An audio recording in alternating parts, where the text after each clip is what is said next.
172 of Board Game Blitz, a podcast about all things board games that you can listen to in less time than it takes to untangle a string of Christmas lights. Board Game Blitz is sponsored by Gray Fox Games. This week, we're talking about a mishmash of holiday stuff. First, we discuss some games we've played recently, including Break the Cube, the Key Enigma game series, and My Father's Work. Then, we talk about how gaming factors in to our holiday season. And now, here are your hosts, Ambie and Crystal. One quick announcement before we hop into the main episode. If you have been listening to our show over the past few years, then you know that we release an episode every 2 weeks without fail, come heck or high water, except for one exception, and that is our holiday hiatus. We always take one episode off around the holidays just to, alleviate a little bit of stress on our ends, especially as we tend to be traveling or hanging out with family and doing stuff like that. So, in 2 weeks, there will be no episode. I know you're going to be sad about it, but I think you'll survive. We'll still be doing most of our, I'm not sure. Are we doing our usual Twitch streams during the holidays? Because I'm going to be traveling, so I probably won't be. I might do them. I won't be traveling, so we'll see. Okay. I theoretically might be able to do something. I'm trying to think of how many Tuesdays I'm going to be gone. And I think technically I will only be out of town for a single Tuesday, but we'll see. So, watch our social media channels or just hang out in our Discord, and that's where we usually say things. Yep.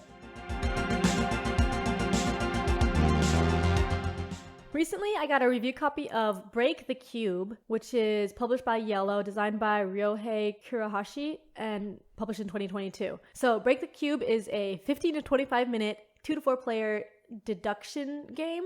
So it's like a spatial deduction game. In the game, you're building this structure out of 3 blocks. There's like a L-shaped block, like a Tetris L shape. There's like a 2 square block, just like a stick, and then a 3 square block that's like a little L. And you use those 3 to build a little structure in a 3x3 grid. And then there's rules for building the structure, like it can't be more than 3 cubes tall, and it has to be at least 2 layers. And then your opponent is also building a structure, or all of your opponents, and you're trying to guess the opponent to your left structure by asking different things. So you have a grid that has like numbers 1 through 9, and then it has letters on the sides pointing in. So you ask them like, what is at number 8? If you ask them that, then they tell you what color they see if you're looking from the top at number 8 of your grid.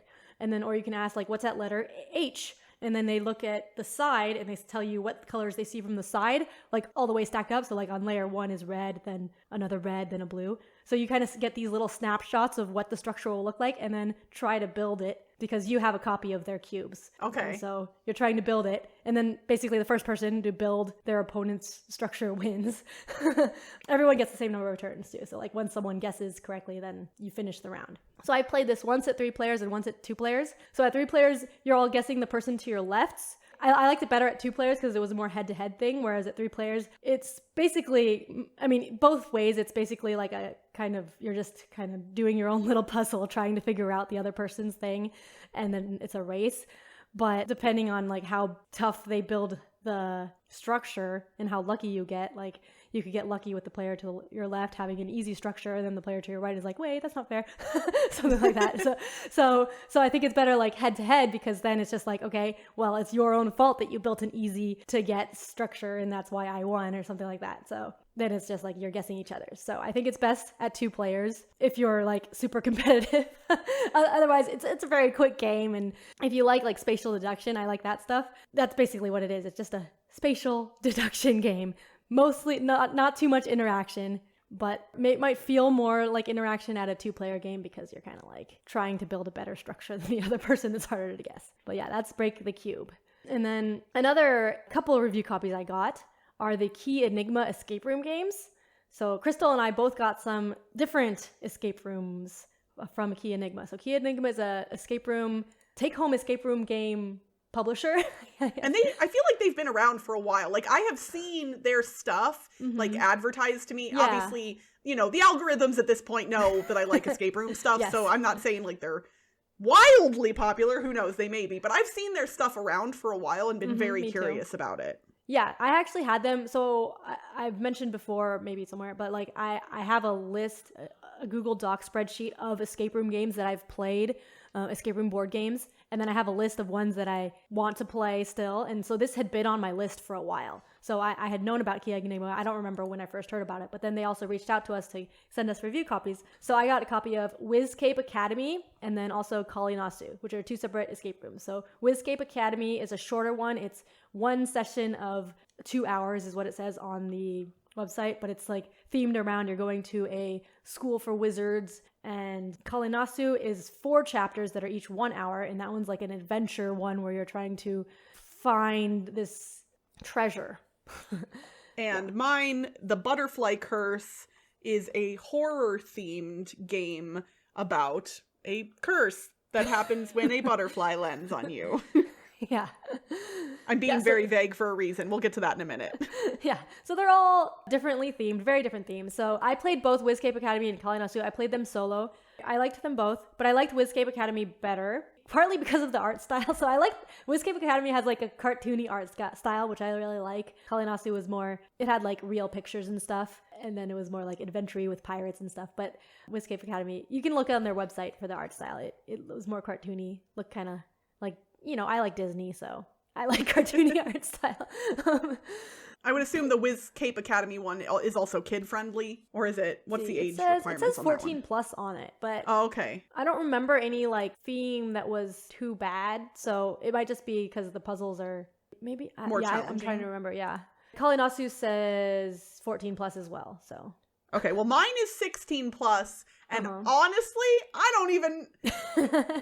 It's not adult content. Here, hold on. Let me just tell you about mine real quick, because I have technically not played through all of the Butterfly Curse yet. Mm-hmm. The Butterfly Curse comes with a demo that is also related to the escape room game itself. And the demo is pretty much entirely online. So this game, you use a web browser for parts of it, but there are physical components as well for the main part. But the demo is pretty much just online. And I played through the demo by myself and got so scared that I could not continue on my own. So I am very excited to try out the rest of the Butterfly Curse. It is a cool theme. Basically, it's kind of in the same vein of horror movies like The Ring or something like that, where once you get cursed, you essentially have to curse someone else to break it and not, succumb to it. I'm obviously being vague for lots of reasons, but the demo scared me. It was really, really well made. And even when I was going through it, I was able to anticipate some of the scary things that happened, and some of them I wasn't. And whew, they did a good job on it. When it comes to gaming experiences, we've talked in the past about how horror is hard to capture in an analog format. So I think this hybrid model of both online and physical components is a really good way to try and capture that horror feeling. Yeah. And they've succeeded, at least in the demo. So more to come once I have another human here that can play it with me and it's not nighttime and I'm in a really good mood to begin with, because otherwise I don't think I'll be able to handle it. Yeah, and that's with mine. It wasn't horror theme, but I wanted to mention that they're immersive, because the way both of them work is that it has physical components that they send you. So there's like papers and different puzzles that have physical parts, but then also a web app and the internet. So Wizcape Academy, it was mostly done through the web app, that you didn't need to use Google or any other searching or anything. But Kalinasu, it also needed like some Googling and Google Maps and searching and stuff, maybe emails or something. So that's another reason I liked it a little less, because I like more contained escape rooms and not like separate internet other than within the web app kind of. But the way you do the answers is there's like a chat on the web app. So like someone's talking to you through the chat in both of these games. There's someone talking to you and then you like tell them the answer, or sometimes you fill in the answer because there's like a separate website that shows you like the room you're in or something, and then you like fill in the answer and then it goes on and the chat continues. So, and it even has pauses for the chat, like it's someone talking to you. So that helps make it a lot more immersive. Which is to be clear, cool. This is not a real human on the other end. It is an AI, but they do a good job of making it appear as if it is a real person. Yeah, and then they have like because of the pauses and stuff. But then the pauses also, I think in Kalinasu, I needed to have like a hint for something, and the problem with that was like it didn't actually know where I was, because I had like there was a multi-part puzzle, and so I had solved like most of it and just needed a hint for the last part. but then like I asked for a hint, but then it's like telling me hints in order at the beginning. So I had to wait for the person to chat, or the AI to like be typing and then chat. And I'm like, no, I want the next, like I've done all of that. So that's where analog has an advantage, I suppose, is because like, you know, when we're doing the exit advent calendars, if you want hit number 1, flip the page over a little bit. If you want hit number 2, flip it over a little bit more. Like, it's pretty easy. Yeah, so that was like the only annoying part that I had, I think. But otherwise, like, I really enjoyed it. I really liked the mix of the physical and the digital, because that made really creative puzzles. Lots of different types of puzzles too. I think there was one puzzle that was similar in both Wizcape and Kalinasu for me. I think one puzzle was similar, but like otherwise a lot of them were very different. I think also they're replayable. So Wizcape Academy, I'm pretty sure, is replayable. Like the components, you can give it on to someone else. In Kalinasu, it says it's replayable on the box, but I think you have to be very careful with the components to make it replayable, because there was like, yeah, I don't want to like do any spoilers, but like I don't think it's completely replayable as I played it. If someone replayed it now, they would kind of be spoiled by one of the components. So but it's mostly replayable. So I guess obviously it is the holiday season right now. You can chime in on what you think here, Ambie, but I would say if you have a friend that loves escape rooms or puzzle games, this is a great gift. Obviously, y'all will be listening to this when it's pretty, you know, like time-wise. Might be a little late. But I mean, shoot, birthdays are coming up. There's always Christmas next year, and there's a lot of these different Key Enigma games. I would say this is, especially for somebody who, you know, maybe has only played physical escape rooms. Obviously, there's a lot of analog escape room options now, and these are more immersive story-wise than I would say a lot of the other board game escape rooms have been. Not all of them, but, you know, a decent number of them. Like, this felt far more... I mean, I'm still scared. I played the demo earlier today, Ambie, and I'm literally still, like, a little bit... Like, I'm worried about going to sleep tonight. Because I'm a wuss. So yeah, if you want to scare the pants off your friends, buy the Butterfly Curse, or maybe your friends are less wussy than I am. And if you want like a more friendly one, then Wizcape Academy, I would recommend. There you go. Yeah. So those are the Key Enigma games. All right, so there was a game that came out this year, 2022, that I had seen when it was on Kickstarter. Probably back in 2021 if I had to guess, but I'm not quite sure when the campaign was run.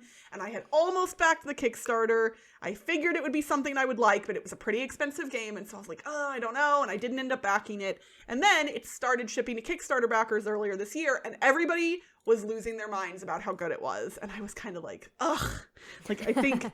I maybe made the mistake here, which obviously, you know, I'm fine not having every great board game, but my father's work from Renegade Game Studios, designed by T.C. Petty. Y'all, I got to play my friend's copy of this. So for those who are not familiar, my father's work is a worker placement board game themed around the idea that the players are all cousins who are descendants of scientists, basically, who were trying to discover, like, big, epic inventions, sometimes to the detriment of their own health or the community. So think something like Victor Frankenstein creating Frankenstein's monster. That kind of thing. But there could be any number of different inventions or discoveries that your ancestors were trying to do, and you are the descendant of that person taking their work and trying to complete it. The game is played over 3 generations, meaning you actually play your own descendant in the game 2 separate times.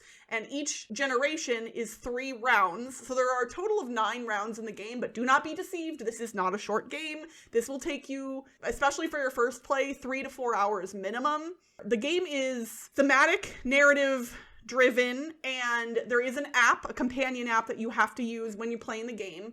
The board where you are going to be placing a lot of your workers, the shared board, is the city where everyone lives, and that is part of a book, and the book has different pages in it that have different locations, and the app tells you which page to go to in any given round or generation.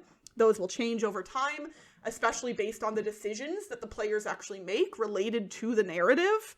And then each player on their own player board has specific spaces that their workers can go to.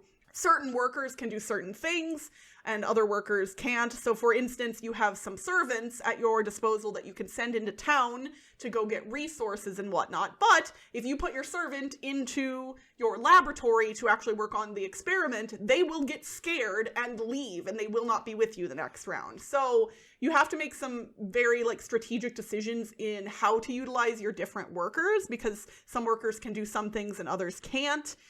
You also have to make sure that you're not going mad throughout the course of this. There is a track that basically is showing how sane you are throughout the course of this game. And also the townspeople can get upset with you, and a mob can basically attack you if their track meets up with a certain part of the thing on the board.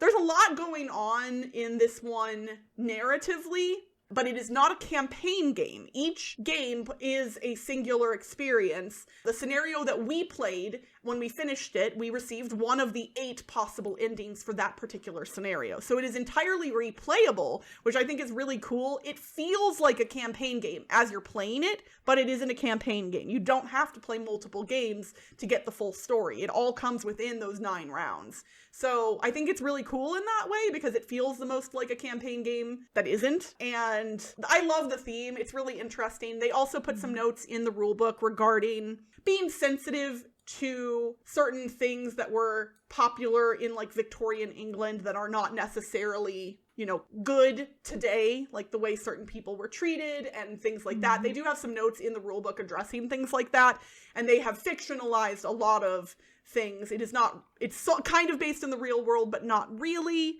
Basically, if you like sitting at a table for 3 or 4 hours and having a really good gameplay experience that is very thematic, this is one of those games that you are probably going to want to take a look at. I really want to play it again, and I'm very excited to do so. So Greg, I know you listen to the podcast. We got to set up another time to play this soon. Please and thank you. Maybe in January for your birthday.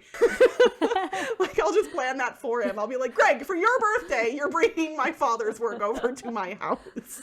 But anyway, y'all, this is a fun one. I've only played it the one time, but I am definitely looking forward to playing it more, and I might have to get my own copy. But that is my father's work from Renegade Game Studios. Yeah, I remember hearing a lot about this. It sounds interesting, the theme, and sounds really neat. It is. It's really enjoyable. So, holidays are happening around us. They sure are. And because of that, we wanted to talk about holiday traditions and holiday plans and holiday stuff, because that's what we're going to talk about. Not because we didn't think of a topic idea. No, definitely not because of that at all. It's because this is what's on our mind. We're in pre-holiday hiatus mode, basically. Yes. Yeah. So everything about holidays, holiday hiatus, we're alliterating everything. The holiday hiatus, holiday happenings. Oh yeah. All of the alliteration for sure. So I guess we could kick it off with something that is definitely gaming related, and that is during the so you and I both celebrate Christmas.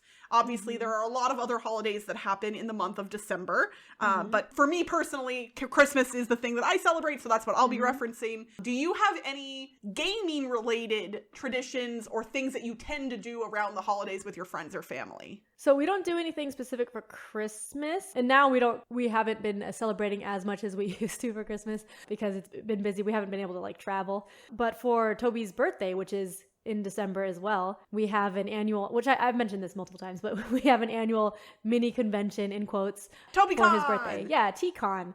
And we have friends come over and play games all day from 10 a.m. to 10 p.m. It's always 10 a.m. to 10 p.m. Yeah, so we play a lot of games, and that's also when we do our annual culling of our collection, which actually today, the day we're recording this, Toby and I went through our games and decided which games we're getting rid of, which is I saw a lot of the games. Photo that you posted in the Discord, and there's some good stuff in there that you're getting rid of. And there's also we went through all of our games, so we looked through even games that we used to love, and just we haven't played it in 7 years or something, and it's okay, fine. That was my thoughts as we're okay, I'm kind of sad, but also we never play this, so yeah. Especially if you know it can go to a good home, then the game gets to be played again. Yeah. Although I think by now, all the people that are coming, they've been getting these games from us every year, so they're probably getting too many games too. So now they can call things to their other friends that are not in this particular gaming group. And it's the circle of life, but with board games. Yeah. So what about you? So I, unsurprisingly, everyone kind of at this point expects me to bring some kind of board game with me to any family gathering. Back when my parents were still together and it was my entire immediate family meeting up for Christmas, I would usually bring home games like lighter stuff. I've talked about this on the podcast in the past, but things like Strike or Rumble in the Dungeon, which no one ever talks about anymore. There was a couple other versions of it, like Rumble in the House. It's a very, very light game where you're moving characters around in a modular dungeon and trying to be the last person alive, but you don't know which characters are assigned to which players. So you can move any character on your turn. And it's like very, very light mechanically, but like super fun and easy to pick up. That one was actually a favorite of my dad's, surprisingly. Oh. But nowadays, I'm going to bring things like Just One. Last year, I brought So Clover, and my sister liked it so much that I just left it with her. And so now I don't own So Clover, and I need to rebuy it. But now I know she owns it, so when I go home for Christmas, I'm like, haha, we already have So Clover. I don't have to bring that. But yeah, basically, like, if I know the whole family is getting together and there's going to be some downtime, which inevitably there always tends to be, I will always have games on hand at this point. We also like to do Jackbox games and other things like that too. We used to always bring games too. You were talking about how you always would bring Strike and Rumble in the Dungeon. Rumble in the Dungeon. Yeah. But I think we ended up just bringing like the new games that we had found that we really like. And so like each year it's new games and people are like, oh, you're bringing a new game this year. Oh yeah, like I would sometimes do that game. too. Yeah. I tried to stop that after a while because I realized that's a lot for people. Yeah, and then so sometimes we would like bring a game that we had played last year that everyone liked. So are there any games that you always bring that's now tradition to bring? I mean, I would say Just One is probably top of my list for any social gathering with anyone at this point, just because it's so good. I have 2 copies of the game all stored in a single box. But truthfully, with Just One, you don't even have to bring the marker boards and the markers if you can't. Like, you could just get like slips of paper and pens, and it doesn't work quite as well, obviously, as the like nice little boards. But if you have the deck of cards, you can play Just One even without the other components. And yeah, I combined 2 copies of the game into a single box, so that way I can play with more than 7 players, or I can play just 2 instead of just 1, which is the fan variant of the game. Cool. And we haven't traveled for holidays in a while, so like we haven't had to bring games in a while. So we don't have like a specific game nowadays. Well, and when I was a kid, my family is definitely, my dad was a gamer, I'm a gamer, and both of us, my whole family likes video games as well. So when I was little, often like if we got a new game console for Christmas, we would end up playing that, So gaming has always been part of my holidays, but it hasn't always been board games. Yeah. Oh, when I was a kid, when we were kids, we had the N64. And when we went to visit my mom's side, when we went to my grandparents' house, we would bring our N64 and games and then play it with our cousins. Well, the younger cousin would get an unplugged controller, but like we would play it with the people, the ones who could play, because there's only 4 players. But nice. Yeah. It was fun. It was always fun to play the new consoles or the new video games or whatever. I really enjoyed doing that. And it was funny. We actually had, earlier than the N64, we had a Nintendo, obviously back in the day, like the original Nintendo. And we had one at both our house, and my grandma had one at her house that she had bought for us. It was like later, but it was great because even when we went to Christmas at grandma's house, we had a Nintendo that we could play on. And sometimes, once in a while, my grandma would sit down and play, and it was so funny to watch her because she would like move along with Mario. She'd be like sitting on the seat, like bouncing along with Mario as he was going on the screen. And I know nobody can see what I'm doing right now, but watching my grandma do that was just like, that is burned into my memory as one of my best memories, is watching my grandma bounce along with Mario. That's funny. The year that my sister and I got our Nintendo 64 for Christmas, I'm going to call my mother out for a minute. God bless her. I love my mother. Y'all know if you watch our Twitch stream, she hangs out in the chat. She is wonderful, the best. But when it comes to hiding presents, not always the smartest cookie, because the year the Nintendo 64 came out, we didn't know if we were going to get one for Christmas or not, and I was very lucky that we did end up getting it the year it was released. But leading up to Christmas, at one point, my mom comes to my sister and I, and she's like, oh, girls, I was moving some of the Christmas decorations, and I broke a bunch of Christmas ornaments on the floor in the guest bedroom. So I closed the door, don't go in there, because it's really dangerous. You're going to cut your feet open. It'll be horrible. Like, just don't go in there. And so my sister and I were like, okay. And then as soon as mom walked away, we were like, Christmas presents are hidden in the guest bedroom. Like, we knew it instantly. Like, so as soon as, like, we were old enough at that point that, like, I want to say this very delicately in case we have younger viewers, but we were still, you know, doing the full Christmas thing, the full everything for Christmas for kiddos. So, you know, we loved to buy into the stuff. And we went and looked under the bed in the guest bedroom, and we saw our Nintendo 64, and we knew it was there, and then we had to wait until Christmas. And that was the most painful couple of weeks, I think, of my entire young life, because I knew it was there and I couldn't touch it. Wow. I don't think I ever knew what I was getting for Christmas. I mean, well, obviously you filled out your list for Santa, and then Santa would sometimes bring you what you wanted, right? Yeah, but I don't know if I ever, like, thought about it much after the list. Like, I would just, like, forget about it. Gift giving and gift receiving is definitely one of my love languages. So, like, I have a lot of memories around gifts, both given and received throughout my life. It's something that, like, it's one of my core memory things is gift stuff. Yeah, gifts is fun. We don't do as many gifts because, yeah, I think we didn't get, like, a whole lot of gifts for Christmas. And my parents used to make gifts for us too. So, like, Santa would get us presents, and then, like, my parents would make us presents. Nice. And so now I've been making our kids presents too. It's not a surprise this year. Like, I asked them what they wanted me to make them, and then they told me. One wants a Christmas tree, and like I asked them what they want me to crochet them. So I'm like crocheting a plushie for them. So one's a Christmas tree, and another one's an orange convertible. So nice. And then they saw me crocheting it, so they're like, "Ooh, I'm gonna get this." Aw, that's so cute though. Like, that's really special. Like, as they're growing up, they're gonna be like, "Yeah, I got to see like my mom put all this love and care into my present," you know. And I'm not sure how many more years I'll be able to, like, make things for them, because I don't know if they'll grow out of, like, plushies soon. Right. Do you ever ask for board games as a gift from anyone? Not really anymore. Like the board games, for now that I'm an adult, like, everything that's on my wish list I can just, like, buy. And for board games, we just buy them, like, yeah, I know. I'm kind of the same way. So, like, generally, if I want a board game, I will buy it. Yeah.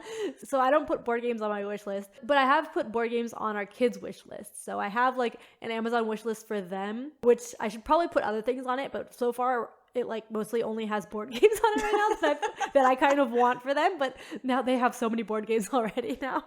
Because nice. I've been buying them all these board games. So I should put other things that, like, they actually ask for. Now that they're getting older, they're going to actually ask for things themselves, I think. So I should start putting things that they want on there. I mean, they do like board games, but like other things too. we all like board games, right? Yeah. Okay, so you and I don't tend to receive a lot of board games as gifts nowadays because we buy them ourselves, but do you gift board games to anyone else? I haven't in a while, I think. Also, we don't give that many gifts now. Like, we don't do that many gifts. So, like, our friends don't do a bunch of gifts. So there aren't many people who give gifts. And for the people that do, I'm giving gifts to, like, my friend's kid.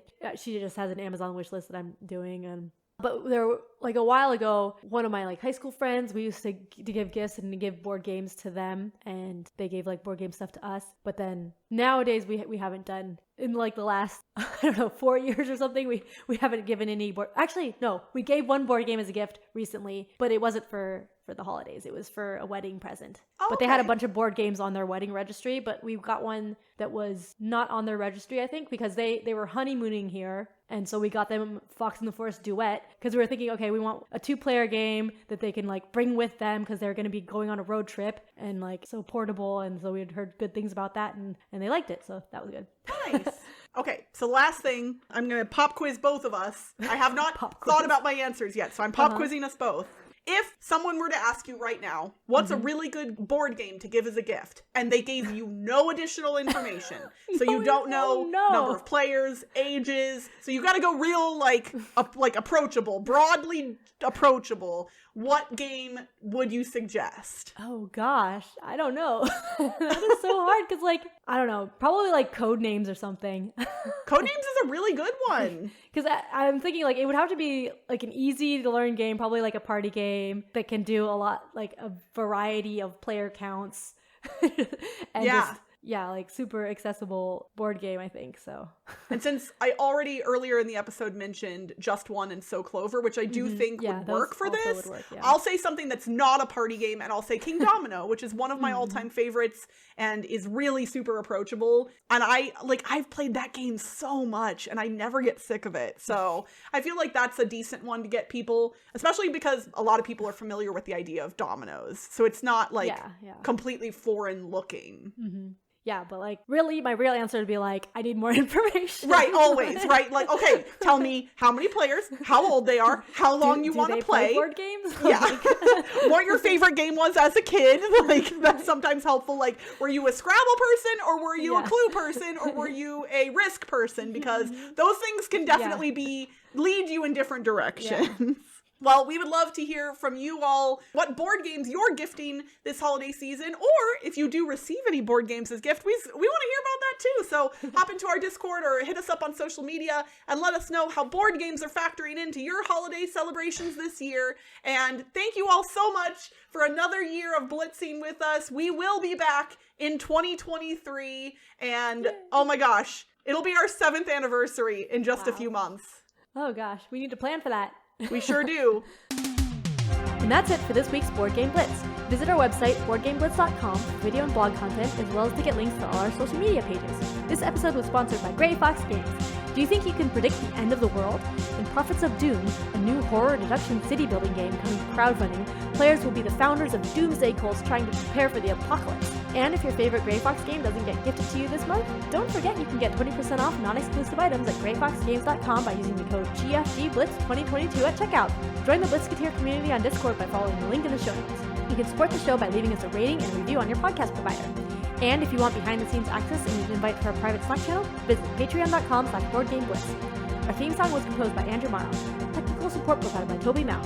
Until next time, I want a shiny new board game for Christmas. Only a fancy board game box will do. I don't want a doll, no dinky tinker toy. I want a fancy blue board game to play with and enjoy. Bye everyone! Bye!